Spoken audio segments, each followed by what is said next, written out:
हरिः वो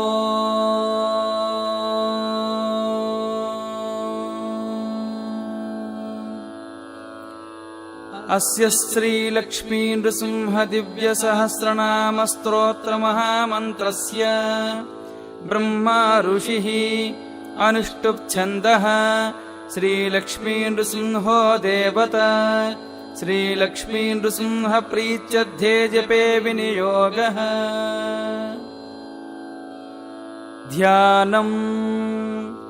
सत्यज्ञानसुखस्वरूपममलम् क्षीराब्धिमध्यस्थितम् योगारूढमतिप्रसन्नवदनम् भूषा सहस्रोज्ज्वलम् त्रिलक्ष्यम् चक्रपिनाकसाभयकरान् बिभ्राणमर्कच्छविम् छत्रीभूतफणीन्द्रमिन्दुधवलम् लक्ष्मीनृसिंहम् भजे लक्ष्मीचारुकुचद्वन्द्वकुङ्कुमाङ्कितवक्षसे नमो नृसिंहनाथाय सर्वमङ्गलमूर्तये उपास्महे नृसिंहाख्यम् ब्रह्मवेदान्तगोचरम् भूयोल्लासितसंसारच्छेदहेतुम् जगद्गुरुम् ब्रह्म उवाच ॐ नमो नारसिंहाय वज्रदंष्ट्राय वज्रिणे वज्रदेहाय वज्राय नमो वज्रनखाय च वासुदेवाय वन्द्याय वरदाय वरात्मने वरदाभयहस्ताय वराय वररूपिणे वरेण्याय वरिष्ठाय श्रीवराय नमो नमः प्रह्लादवरदायैव प्रत्यक्षवरदाय च परात्पराय पाराय पवित्राय पिनाकिने पावनाय प्रसन्नाय पाशिने पापहारिणे पुरुष्टुताय पुण्याय पुरुहूताय ते नमः तत्पुरुषाय तथ्याय पुराणपुरुषाय च पुरोधसे पूर्वजाय पुष्कराक्षाय ते नमः पुष्पहासाय हासाय महाहासाय शान्गिने सिंहराजाय सिंहाय जगद्वन्द्याय ते नमः अट्टहासाय रोषाय ज्वालाहासाय ते नमः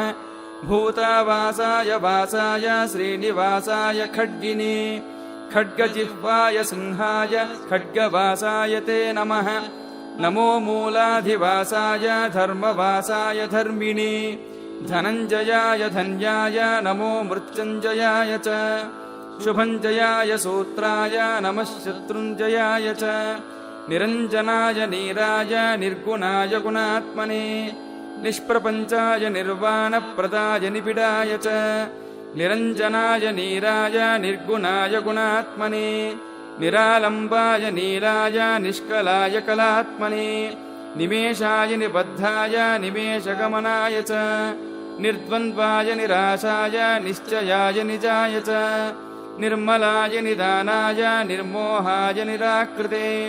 नमो नित्याय सत्याय सत्कर्मनिरताय च सत्यध्वजाय भुजाय मुञ्जकेशाय केशिने हरिकेशाय केशाय गुडाकेशाय वै नमः सुकेशायोर्ध्वकेशाय केशिसंहारकाय च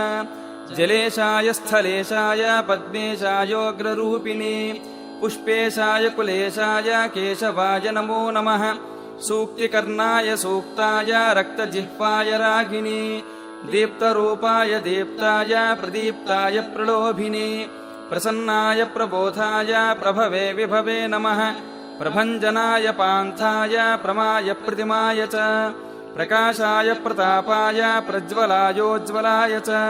ज्वालामालास्वरूपाय ज्वालाजिह्वाय ज्वारिणे महाज्वालाय कालाय कालमूर्तिधराय च कालान्तकाय कल्पाय कलनाय कलाय च कालचक्राय चक्राय षट्चक्राय चक्रिणे अक्रूराय कृतान्ताय विक्रमाय क्रमाय च कृत्तिने कृत्तिवासाय कृतञ्जाय कृतात्मने संक्रमाय च क्रुद्धाय क्रान्तलोकत्रयाय च अरूपाय सरूपाय हरये परमात्मने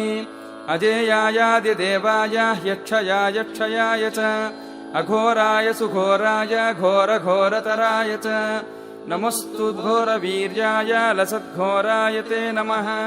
घोराध्यक्षाय दक्षाय दक्षिणार्हाय शम्भवे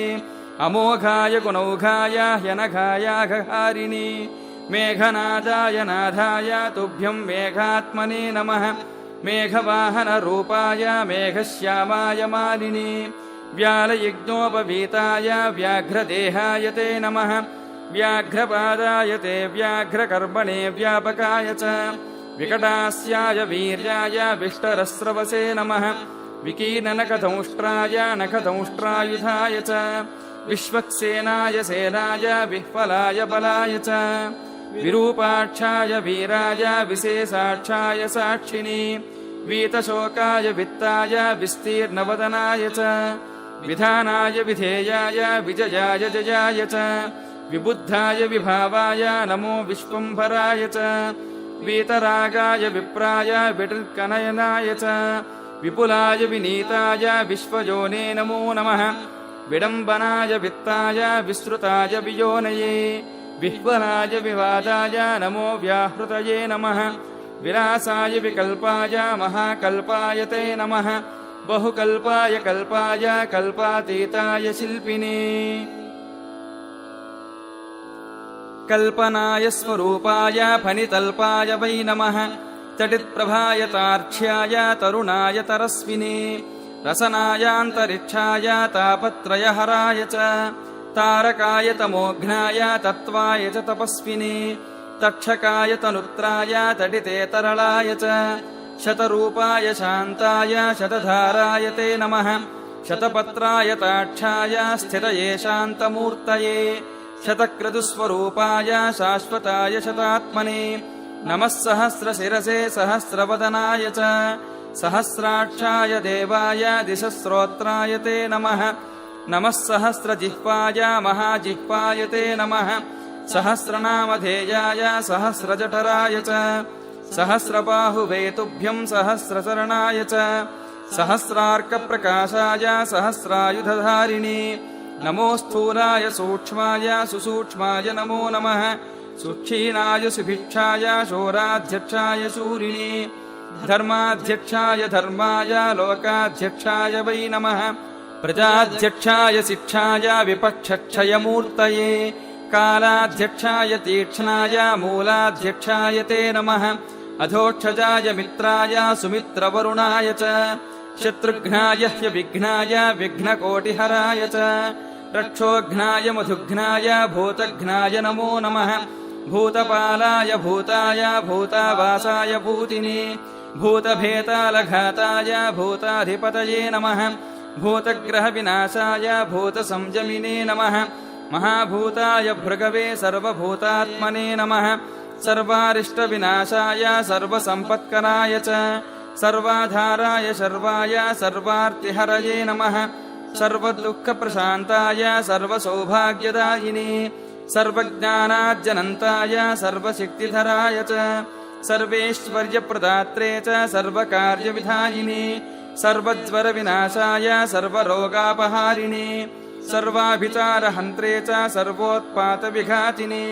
पिङ्गाक्षायैकशृङ्गाय द्विशृङ्गाय मरीचये बहुशृङ्गाय शृङ्गाय महाशृङ्गाय ते नमः माङ्गल्याय मनोज्ञाय मन्तव्याय महात्मने महादेवाय देवाय मातुलङ्गधराय च महामाय प्रसूताय माजिनेशजलशायिने महोदराय मन्दाय मदनाय मदाय च मधुकैटभहन्त्रे च माधवाय मुरारये महावीर्याय धैर्याय चित्रवीर्याय ते नमः चित्रकर्माय चित्राय नमस्ते चित्रभानवे मायातीताय मायाय महावीराय ते नमः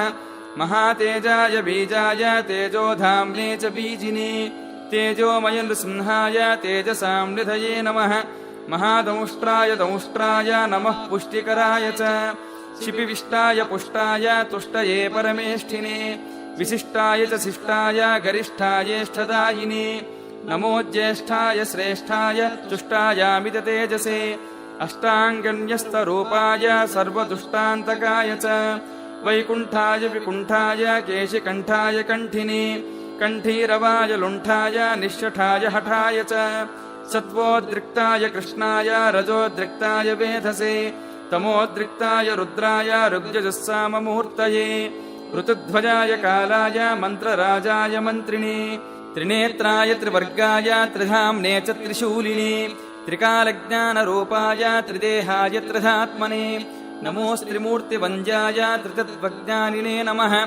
अक्षोभ्याय निरुद्धाय ह्यप्रमेयाय भानवे अमृताय ह्यनन्ताय ह्यमितायामराय च अपमृत्युविनाशाय ह्यपस्मारविघातिने आनन्दाय नरूपाय ह्यन्नायान्नभुजे नमः आद्याय निरवद्याय वेद्यायाद्भुतकर्मणे सद्योजाताय सन्ध्याय वैद्युताय नमो नमः विद्यातीताय शुद्धाय रागातीताय रागिणे योगीश्वराय योगाय गोहिताय गवाम्पते गन्धर्वाय गभीराय गर्जितायोर्जिताय च पर्जन्याय प्रवृद्धाय प्रधानपुरुषाय च पद्माभाय सुनाभाय पद्मनाभाय भासिने पद्मनेत्राय पद्माय पद्मायाः पतये नमः पद्मोदराय भूताय पद्मकल्पोद्भवाय च नमो हृत्पद्मवासाय भूपद्धोद्धरणाय च शब्दब्रह्मस्वरूपाय ब्रह्मरूपधराय च ब्रह्मणे ब्रह्मरूपाय ब्रह्मनेत्रे नमो नमः ब्रह्मादये ब्राह्मणाय ब्रह्मब्रह्मात्मने नमः सुब्रह्मण्याय देवाय ब्रह्मण्याय त्रिवेदिने परब्रह्मस्वरूपाय पञ्चब्रह्मात्मने नमः नमस्ते ब्रह्मशिरसे तथा स्वशिरसे नमः अधर्वशिरसे नित्यम् अशनिप्रतिमाय च नमस्ते तीक्ष्णदंष्ट्राय लोलाय ललिताय च लावण्याय ललित्राय नमस्ते लावकाय च लक्षणज्ञाय लक्ष्याय लक्षणाय नमो नमः रसद्वीपाय दीप्ताय विष्णवे प्रभविष्णवे दृष्टिमूलाय कृष्णाय श्रीमहाविष्णवे नमः पश्यामि त्वाम् महासिंहम् हारिणम् वनमालिनम् किरीटिनम् कुण्डलिनम् सर्वगम् सर्वतोमुखम् सर्वतः पाणिपादोरुम् सर्वतोक्षिशिरोमुखम् सर्वेश्वरम् सदा तुष्टम् सत्त्वस्थम् समरप्रियम् बहुयोजनविस्तीर्णम् बहुयोजनमायतम् बहुयोजनहस्ताङ्घ्रिम् बहुयोजननासिकम् महारूपम् महावक्त्रम् महादंष्ट्रम् महाभुजम् महानादम् महारौद्रम् महाकायम् महाबलम्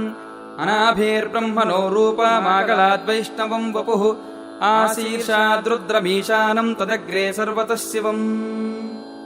नमोऽस्तु नारायण नारसिंह नमोऽस्तु नारायण वीरसिंह नमोऽस्तु नारायण क्रूरसिंह नमोऽस्तु नारायण दिव्यसिंह नमोऽस्तु नारायण व्याघ्रसिंह नमोऽस्तु नारायण पुच्छसिंह नमोऽस्तु नारायण पूर्णसिंह नमोऽस्तु नारायण रौद्रसिंह नमो नमो भीषणभद्रसिंह नमो नमो विज्वलनेत्रसिंह नमो नमो बृंहितभूतसिंह नमो नमो निर्मलचित्तसिंह नमो नमो निर्जितकालसिंह नमो नमः कल्पितकल्पसिंह नमो नमः कामदकामसिंह नमो नमस्ते भुवनैकसिंह भविष्णुस्त्वम् सहिष्णुस्त्वम् भ्राजिष्णुर्विष्णुरेव च पृथ्वी त्वमन्तरिक्षस्त्वम् पर्वतारण्यमेव च कलाकाष्ठादिदीप्तस्त्वम् मुहूर्तप्रहरादिकम् अहोरात्रम् त्रिसन्ध्यम् च पक्षमासत्तु वत्सरम् युगादिर्युगभेदस्त्वम् संयोगो युगसन्धयः नित्यम् नैमित्तिकम् काम्यम् महाप्रलयमेव च करणम् कारणम् कर्ता भर्ता हर्ता हरिस्वराट् सत्कर्ता सत्कृतिर्गोप्ता सच्चिदानन्दविग्रहः प्राणस्त्वम् प्राणिनाम् प्रत्यगात्मत्वम् सर्वदेहिनाम् सुज्योतिस्त्वम् परम् ज्योतिः आत्मज्योतिः सनातनः ज्योतिर्लोकस्वरूपस्त्वम् ज्योतिर्ज्योतिषाम् पतिः स्वाहाकारस्वधाकारो वषट्कारः कृपाकरः हन्ताकारो निराकारो वेदाकारश्च शङ्करः अकारादिक्षकारान्तः ओङ्कारो लोककारकः एकात्मात्वम् अनेकत्वम् चतुरात्मा चतुर्भुजः चतुर्मूर्तिः चतुर्दंष्टश्चतुर्वेदमयोत्तमः लोकप्रियो लोकगुरुर्लोकेशो लोकनायकः लोकसाक्षी लोकपतिः लोकात्मा लोकलोचनः लोकाधारो बृहल्लोको लोकालोकमयो विभुः लोककर्ता महाकर्ता कृतकर्ता कृतागमः अनादिस्त्वम् अनन्तस्त्वम् अभूतो भूतविग्रहः स्तुतिस्तुत्यः स्तवप्रीतः स्तोता नेता नियामकः त्वम् गतिस्त्वम् मतिर्मह्यम् पिता माता गुरुः सखा सुहृदश्चाप्तरूपस्त्वम् त्वाम् विना नात्र मे गतिः नमस्ते मन्त्ररूपाय ह्यस्त्ररूपाय ते नमः बहुरूपाय रूपाय पञ्चरूपधराय च भद्ररूपाय रूढाय योगरूपाय योगिनी समरूपाय योगाय योगपीठस्थिताय च योगगम्याय च सौम्याय ध्यानगम्याय ध्यायिनी ध्येयगम्याय धाम्ने च धामाधिपतये नमः धराधराय धर्माय धारणाभिरताय च नमो धात्रे विधात्रे च सन्धात्रे च धराय च दामोदराय दान्ताय दानवान्तकराय च नमः संसारवैद्याय भेषजाय नमोऽस्तु ते क्षीरध्वजाय क्षीराय वाताय प्रतिमाय च सारस्वताय संसारनाशनाय क्षमालिनी असिचर्मधरायैव षट्कर्मनिरताय च विकर्माय सुकर्माय परकर्मविघातिनी सुकर्मणे मन्मथाय नमो मर्माय मर्मिणे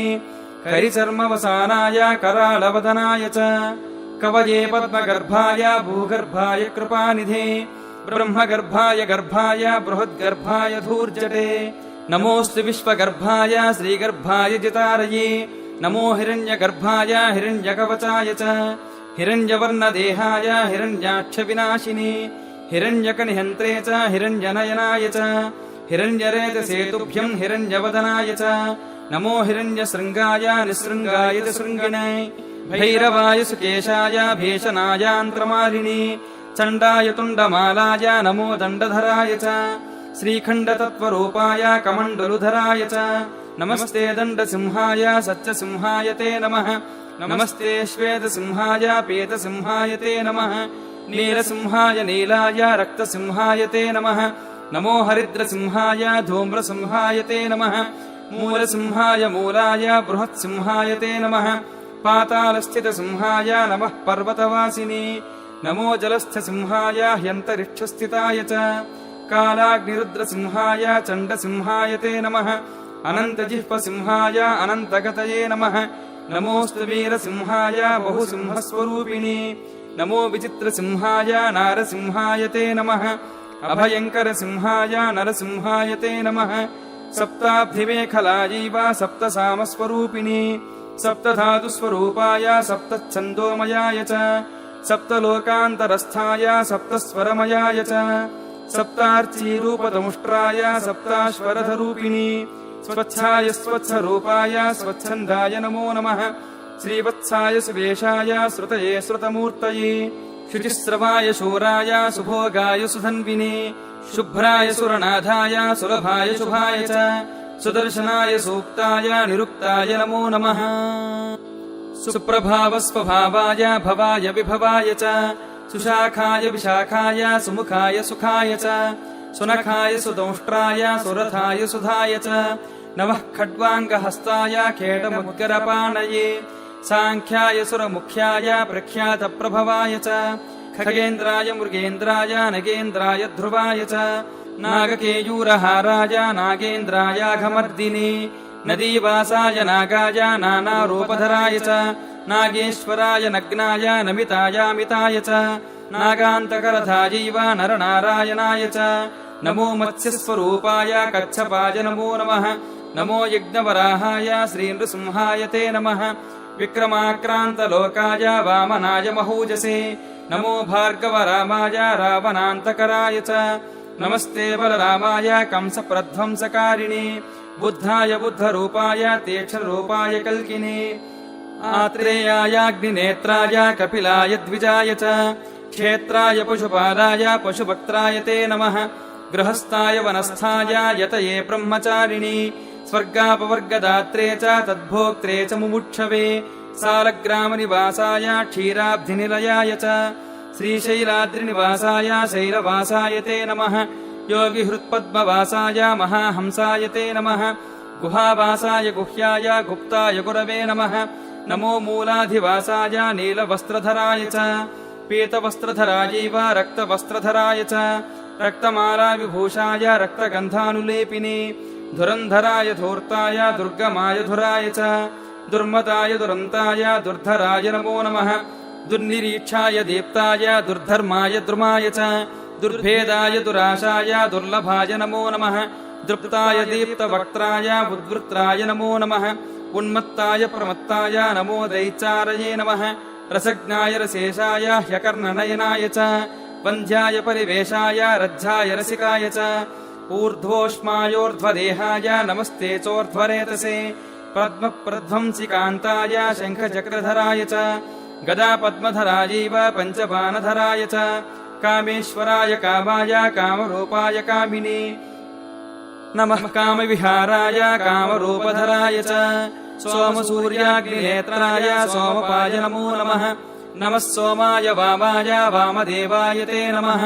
सामस्वराय सौम्याय भक्तिगम्याय ते नमः कूष्माण्डनाथाय सर्वश्रेयस्कराय च भीष्माय भीकराजीव भीमविक्रमणाय च मृगग्रीवाय जीवाय जिताय जितकाशिने जटिने जामदज्ञाय नमस्ते जातवेदसे जपाकुसुमवर्णाय जप्याय जपिताय च जरायुजायाण्डजायसेत् अजायोद्भिदाय च जनार्दनाय रामाय जाह्नवीजनकाय च जराजन्मविदूराय प्रद्युम्नाय प्रबोधिने रौद्रजिह्वाय रुद्राय वीरभद्राय ते नमः चिद्रूपाय समुद्राय कद्रुद्राय प्रचेदसे इन्द्रियायेन्द्रियज्ञाय नम इन्द्रानुजाय च अतीन्द्राय सान्द्राय हीन्दिरापतये नमः ईशानाय च हीड्याय हीप्सिताय त्विनाय च व्योमात्मने च व्योम्ने च नमस्ते व्योमकेशिने व्योमोद्धराय च व्योमवक्त्राय सुरघातिने नमस्ते व्योमदंष्ट्राय व्योमवासाय ते नमः सुकुमाराय माराय सिंसुमाराय ते नमः विश्वाय विश्वरूपाय नमो विश्वात्मकाय च ज्ञानात्मकाय ज्ञानाय विश्वेशाय नरात्मने एकात्मने नमस्तुभ्यं नमस्ते द्वादशात्मने चतुर्विंशतिरूपाय पञ्चविंशतिमूर्तये षड्विंशतिकात्मने नित्यं सप्तविंशतिकात्मने धर्मार्थकाममोक्षाय विमुक्ताय नमो नमः भावशुद्धाय साध्याय सिद्धाय शरभाय च प्रबोधाय सुबोधाय नमो बुद्धिप्रदाय च स्निग्धाय च विदग्धाय मुग्धाय मुसये नमः प्रियश्रवाय श्राव्याय सुश्रवाय श्रवाय च ग्रहेशाय महेशाय ब्रह्मेशाय नमो नमः श्रीधराय सुतीर्थाय हयग्रीवाय ते नमः उग्राय चोग्रवेगाय उग्रकर्मरताय च उग्रनेत्राय व्यग्राय समग्रगुणशारिणे बालग्रहविनाशाय पिशाचग्रहघातिने दुष्टग्रहनिहन्त्रे च निग्रहानुग्रहाय च वृषध्वजाय वृष्ण्याय वृषभाय वृषाय च उग्रस्रवाय शान्ताय नमस्रुतिधराय च नमस्ते देवदेवेश नमस्ते मधुसूदन नमस्ते पुण्डरीकाक्ष नमस्ते दुरितक्षय नमस्ते करुणासिन्धो नमस्ते समितिञ्जय नमस्ते नारसिंहाय नमस्ते गरुडध्वज यज्ञध्वज नमस्तेस्तु कालध्वज जयध्वज अग्निनेत्र नमस्तेस्तु नमस्ते ह्यमरप्रिय सिंहनेत्र नमस्तेस्तु नमस्ते भक्तवत्सल धर्मनेत्र नमस्तेस्तु नमस्ते करुणाकर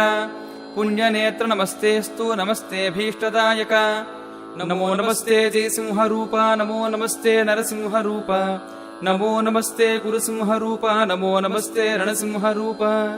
नमो नमस्ते गुरुसिंहरूप नमो नमस्ते लघुसिंहरूप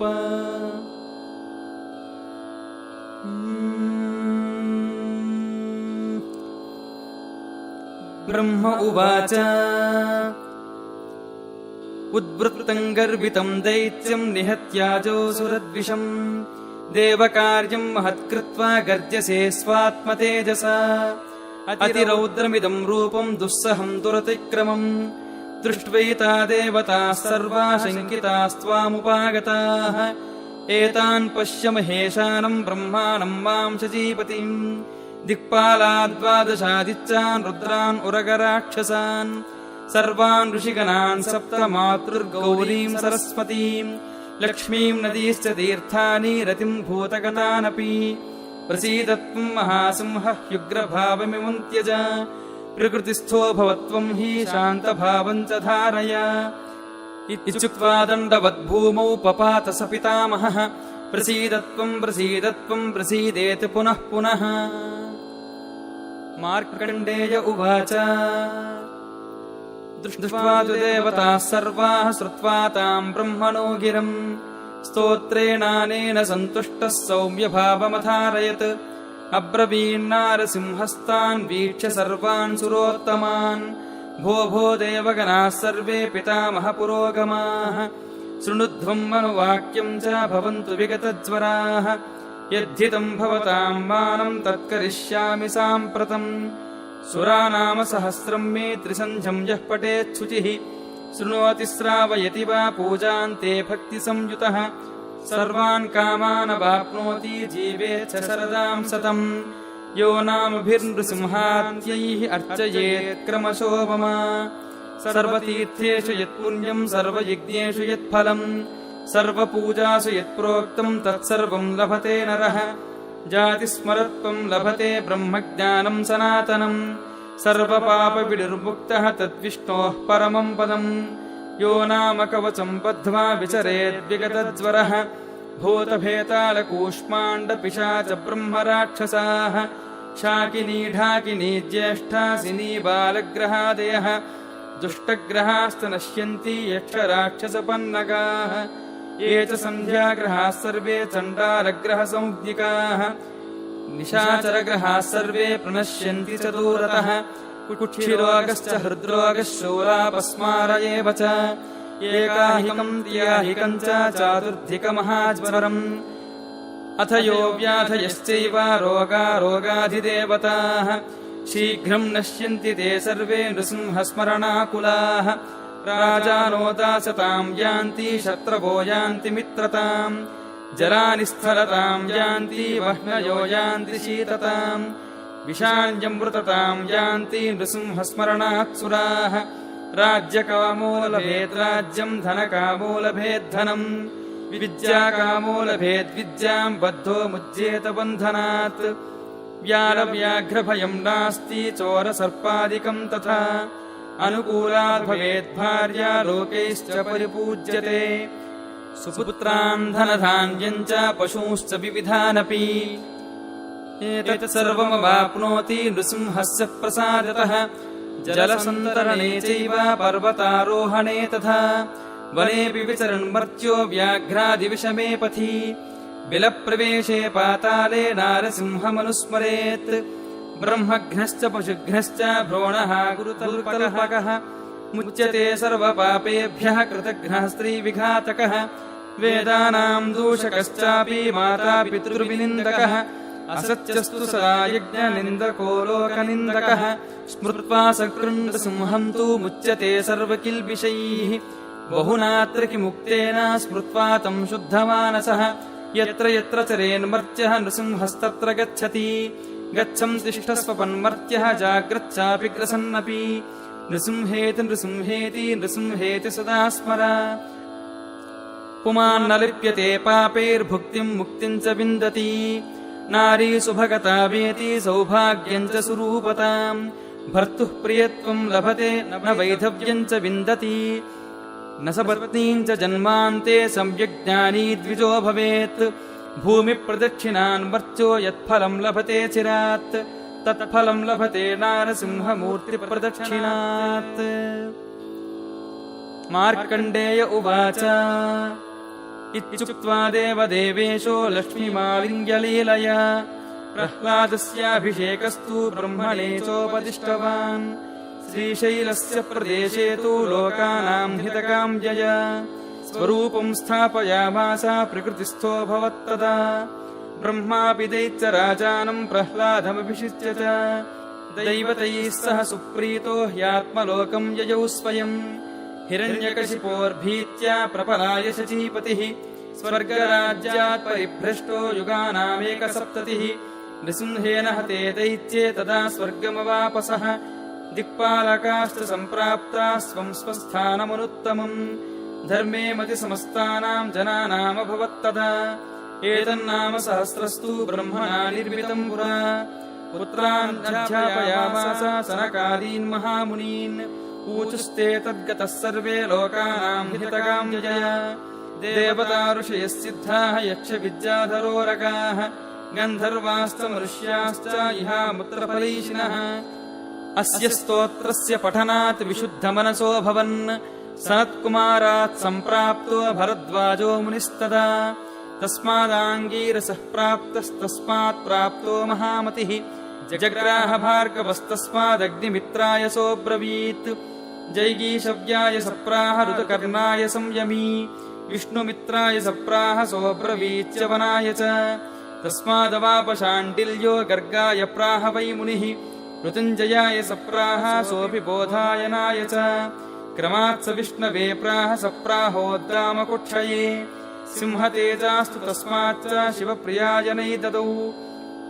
उपदिष्टोऽस्म्यहं तस्मादिदं नाम सहस्रकम्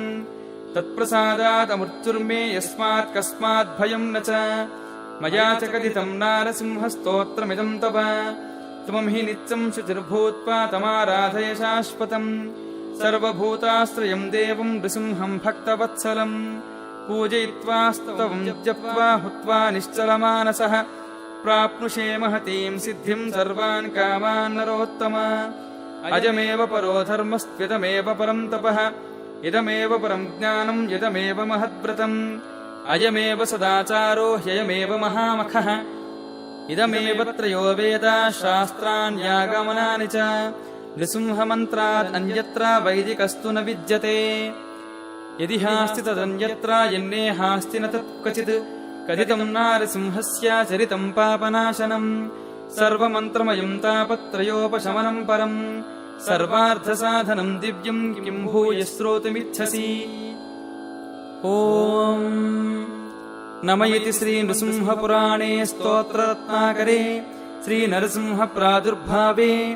आपदुद्धारघोरवीरलक्ष्मी नृसिंह दिव्यसहस्रनामस्तोत्रमन्त्रराजः सर्वार्थसाधनं नाम 200तमोऽध्यायः समाप्तः।